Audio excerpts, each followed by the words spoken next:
Hello मित्रों, स्वागत है आपका एक और नए वीडियो में। मित्रों, आज हम जानेंगे जैनेंद्र कुमार की बहुत चर्चित उपन्यास जिसका नाम त्यागपत्र है। मित्रों, त्यागपत्र का प्रकाशन 1937 ईस्वी में हुई थी। यह उपन्यास एक नारी की दर्द भरी कहानी है, जो एक स्त्री किस प्रकार अपने इस मानव जीवन में जो तुच्छ जीवन लेकर के आया है, कैसे दर दर भटकती है और समाज से उपेक्षित की जाती है। जिसका प्रमुख पात्र मृणाल, उसका एक भतीजा छोटा प्रमोद और एक उसकी बचपन की सहेली शीला है। मृणाल जब जन्म लेती है तो कुछ दिन के बाद इसके माता पिता की मृत्यु हो जाती है। तो इसका लालन पालन इसके भैया और भाभी के द्वारा होता है, लेकिन भैया और भाभी कुछ ज़रूरत से ज़्यादा ही शक्ति इसके ऊपर बरतते हैं। इसी बीच में स्कूल के समय में एक सहपाठी की जो शीला है, उसके भाई है, उसके भाई से मृणाल को प्रेम हो जाता है। प्रेम होता है तो धीरे धीरे प्रेम प्रवान चढ़ता है। यह बात की खबर इसके भैया और भाभी को लग जाती है। फिर इसकी भाभी इसे बहुत पीटती भी है और पीटने के बाद जल्दी जल्दी में आनन फानन में इसका विवाह एक अधेड़ उम्र के व्यक्ति से कर दिया जाता है। जब अधेड़ उम्र के व्यक्ति से कर दिया जाता है तो अपने पति के प्रति सच्ची निष्ठा भाव रखते हुए मृणाल क्या करती है, अपनी प्रेम की कथा अपने पति को कह सुनाती है। तो इसके पति को इसके प्रेम के बारे में पूरी जानकारी हो जाती है। पूरी जानकारी होने के बाद इसका पति इसे घर से निकाल देता है। जब घर से निकाल देता है तो इसका जीवन और धीरे धीरे गर्त की ओर जाने लगता है। समय कुछ गुजरता है। समय गुजरते हुए अवस्था में इसके ऊपर एक कोयला व्यापारी का मन आसक्त हो जाता है। जब कोयला व्यापारी का मन आसक्त हो जाता है तो कोयला व्यापारी भी इससे प्रेम करने लगता है। फिर वह इसको अपने यहाँ रख लेता है, ले जाता है।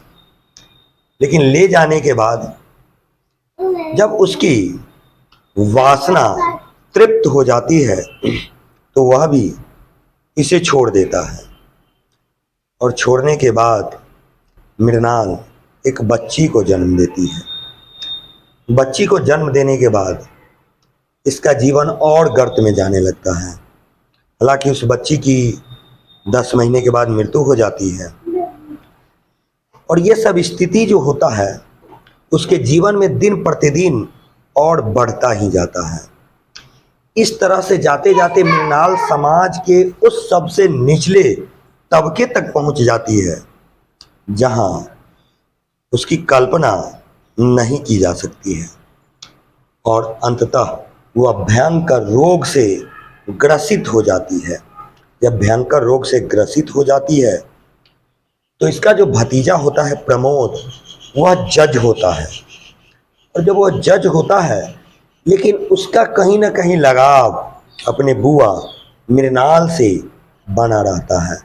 और उसके अंदर एक हृदय में कहीं ना कहीं एक दीपक जलती है जो वह मेरी बुआ है, और उसके प्रति ये अपना संवेदना व्यक्त करता है। और इसी को ध्यान में रखते हुए एक दिन वह मृणाल के पास पहुंचता है, मृणाल को लाने के लिए। लेकिन मृणाल यह कहते हुए मना कर देती है कि मैं नहीं जाऊंगी, क्योंकि मेरे लिए उस घर का दरवाज़ा बंद हो चुका है। भैया भाभी हमें घर से निकाल चुके हैं। जहाँ निकाल चुके हैं वहाँ मैं नहीं रह सकता, और जब नहीं रह सकता तो मैं कैसे जाऊं। अंततः प्रमोद वापस आ जाता है। कुछ दिन के बाद वह बेचारी मृणाल की मृत्यु हो जाती है। मृत्यु होने के बाद प्रमोद इतना दुखी होता है, इतना क्षुब्ध होता है, उसके साथ इसका वेदना इस कदर जुड़ जाता है कि अपने जज की कुर्सी से त्याग पत्र दे देता है। अब मित्रों, यही शीर्षक है इस उपन्यास का, त्याग पत्र, और यही इसे व्यक्ति प्रधान, नारी प्रधान भी बनाता है। और इस उपन्यास का आज अनुवाद कई भाषा में हो चुका है। यह जैनेंद्र कुमार की तीसरी उपन्यास है और बहुत चर्चित उपन्यास है। और अंततः वह जज की कुर्सी से त्याग पत्र दे देता है। मृणाल की तो मृत्यु हो जाती है। इसमें यह दर्शाया गया है जो किस प्रकार एक नारी का जीवन, जो हंसता खेलता परिवार होता है, हंसता खेलता जीवन होता है, एक छोटी सी भूल और गलती के वजह से समाज उसे कतई भी एक्सेप्ट नहीं करता है। अंततः उसे अपने समाज से निष्कासित कर दिया जाता है, जिसके कारण वह दर दर भटकते रहती है। और दर दर भटकने के क्रम में इसका फायदा समाज के पुरुष वर्ग बखूबी उठाते हैं और उसका यूज करते हैं, और इसके बाद उसे भी पैरों के धूल के समान अपने जीवन से या अपने स्तर से निकाल देते हैं। मित्रों, तो मुख्य कथा इस उपन्यास की इतना ही है, लेकिन यह उपन्यास छोटा है लेकिन पढ़ने में बहुत ही रोचक है, बहुत ही मज़ेदार है। धन्यवाद मित्रों।